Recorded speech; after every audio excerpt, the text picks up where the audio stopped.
Hey, this is Sheena with Lingo. Hope you guys are doing great out there today. So, I'm coming to you today to talk about fundamentals, okay? Because fundamentals are like key, they're critical. You got to get back to the root, to the building blocks in order to really start your company out the right way. And in doing so, you set yourself up for much better success in the end.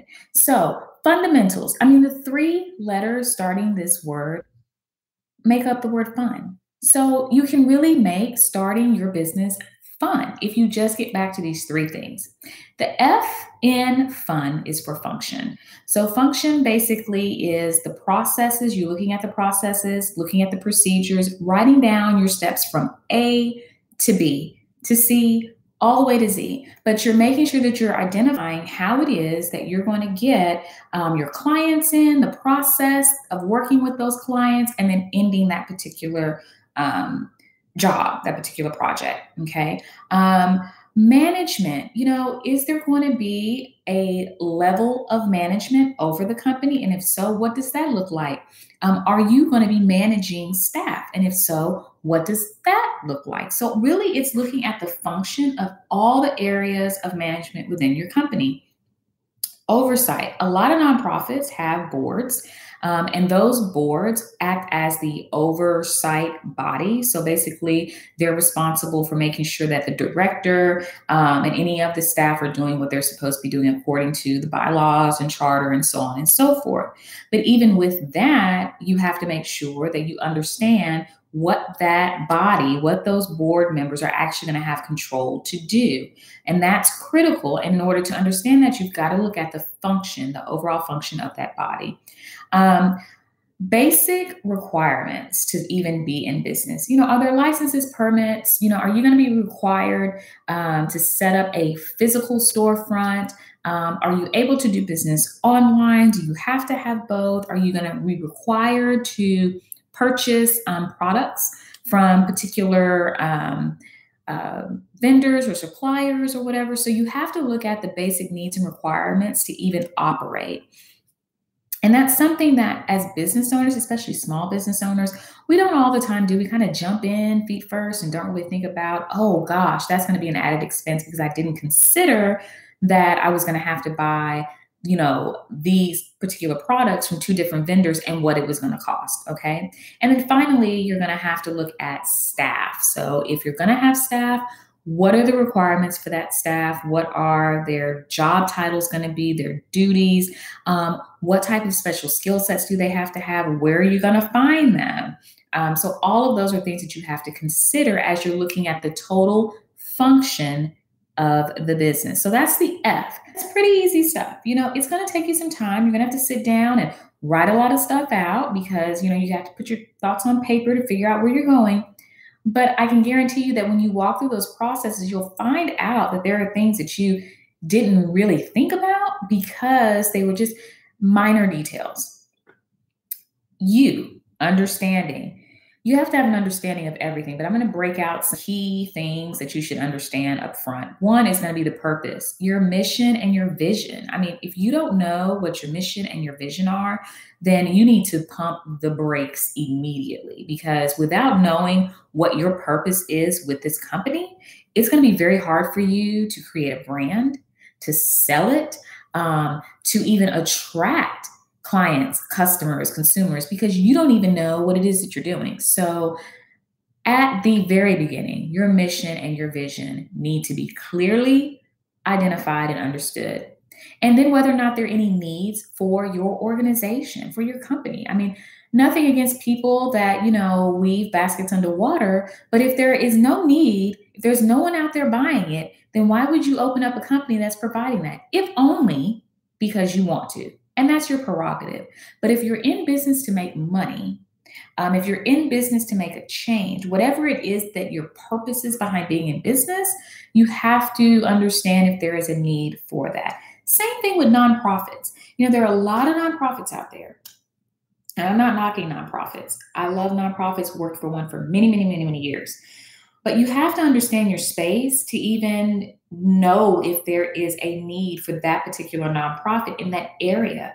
You know, if you're a nonprofit that wants to feed homeless children and in your area there are no homeless children, what type of direct impact are you going to have? That's the thing. Now, not to say that you can't help outside of your area, but most people, when they start a business, they kind of start to be local and kind of help that local infrastructure and then branch out. So, with that being said, know and understand the need for your services or products within, for your organization. And then technical and administrative expertise. You must be competent in both areas if you're going to be a business owner, both areas. You cannot simply hire people to do all the technical stuff and you don't know any of it because you're the face of the company.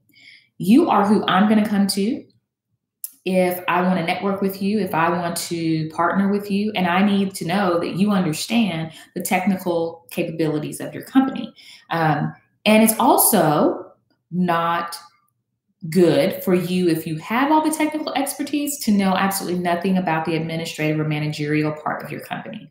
So keep that in mind as you are understanding the inner workings of your business. Make sure that you're totally aware of what your technical requirements are. This twist is just really getting on my nerves. So then we've got forecasting, goals. You've got to understand the trends of your industry. That means you're going to have to do a little what? Yes, market research. So you'll need to know what the market does to your business. If you entered the housing market when the market was completely going bust, that would not have been very smart. You would have been out of business the day that you went into business. So not understanding the trends in the market can be have a huge impact on the success of your business. So you have to understand that. And then finally, your capacity or your ability, like what capacity do you have? I work with a lot of heavy construction contractors, and we're always talking about building capacity because capacity is key in order for you to grow within the construction industry. But if you don't understand your capacity up front, then you're going to go out here and bid a job that you can't complete, or you're going to go out here and bid a job knowing that you can't be bonded for it because you don't have the capacity. So you have to understand your capacity, your ability to work and to be successful in that market. So those are some of the things under understanding or the U in fun that you'll need to consider as you're working out your fundamentals. Finally, in network. This is something I love to do is to network. And I love to talk to people about positive and effective networking. But what I'm going to do right now is focus on three groups. Three groups that you need to be concerned with establishing as your network. The first one are going to be your pragmatic partners. These partners are people that you need to have on your team. Like if you had a basketball team, these partners are sitting on the bench waiting to get in the game to make sure that you make a goal and that you're successful. The first one is going to be a CPA. Okay. You may be filing your taxes by yourself, your individual taxes. That's great. But you're a business owner now. And I can guarantee you that you do not know all of the taxation laws, rules, requirements to stay out of Uncle Sam's naughty box. So with that being said, make sure that you have a CPA on your team, someone preferably that understands your business, okay? If they're a large CPA firm, that's not something that I would suggest. I like to have a more intimate relationship with the people that are going to be dealing with my business because in the end, you're dealing with my livelihood. So I want to make sure that I can contact you when necessary and ask you questions. I want to make sure that you understand what my business is doing, what my goals are. So the CPA is necessary.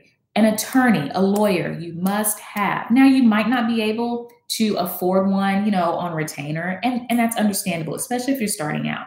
But you should have a relationship with someone who is an attorney in your space, meaning if you perform construction services, you are going to need to have a construction lawyer, someone that understands construction law, construction contracts, everything to do with construction. Okay. A civil attorney, even a criminal attorney, they are not going to be of benefit to you because they don't understand that space. So that is why it's important that you make sure you get somebody that understands the space in which you're in. Then, of course, you'll need an insurance agent, bonding agents. These are great to have on the team, marketing professional, as well as a business consultant. All of these people you should have on your team ready to go. And in a perfect world, you should bring them together at least once a year when you have your strategic meeting, your planning meeting, to make sure that everybody is aware of what your future plans are for that year. Then you need to have mentors. That's the second group, your mentors. These are individuals, both professionally and personally, that are going to help guide you. They're not going to co sign on everything that you say. They're not going to think that every move that you make is right. They're going to be honest with you. They're going to give you that tough love, and they're going to burn a fire. I mean, light a fire so big in you that you can't help but to get out there and tackle the issue. Do what you need to do.